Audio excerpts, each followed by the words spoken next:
On Christmas Eve in 1945, the Sodder family's home in West Virginia caught fire just after midnight.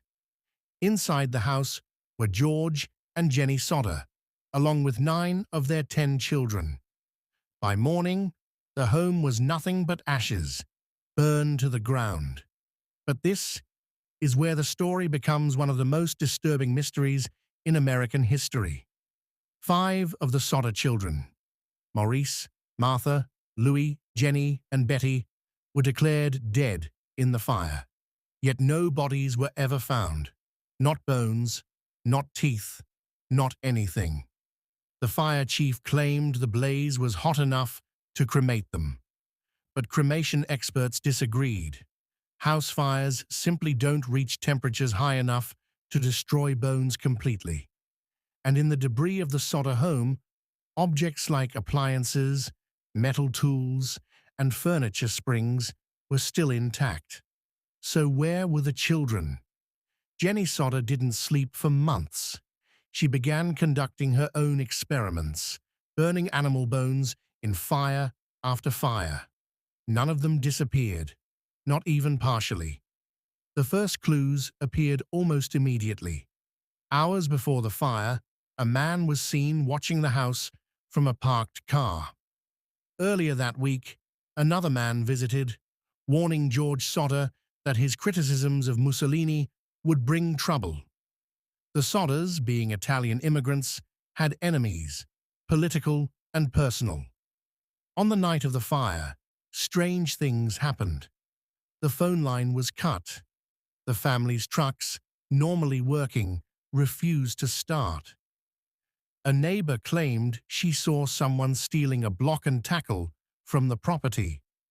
Another witness saw a man carrying what looked like a firebomb. But the most chilling report came from a woman who claimed she saw the missing Sodder children alive, watching from a passing car while the house burned. Over the years, dozens of reported sightings came in. A hotel worker claimed she served breakfast to 5 unusually quiet children on Christmas morning. A local resident said she saw them being driven away in a car with Florida plates. An older man said he saw them at a tourist camp days after the fire. The Sodders began to believe something unthinkable. Their children had not died in the fire. They were taken. In 1967, more than 20 years later, Jenny received a photograph in the mail. It showed a young man in his 20s with dark hair and the distinct facial structure of one of her missing sons, Louis. On the back was a cryptic message. Louis Sodder, I love brother Frankie, Ilil boys, a 90132. No one could explain the code. The investigator hired to follow the lead vanished and was never seen again. And still, no remains of the children have ever been found. Today, people debate what happened. Kidnapping by enemies of the family, human trafficking, a political abduction, a cover-up, or a hidden escape gone wrong. But no single theory explains every clue.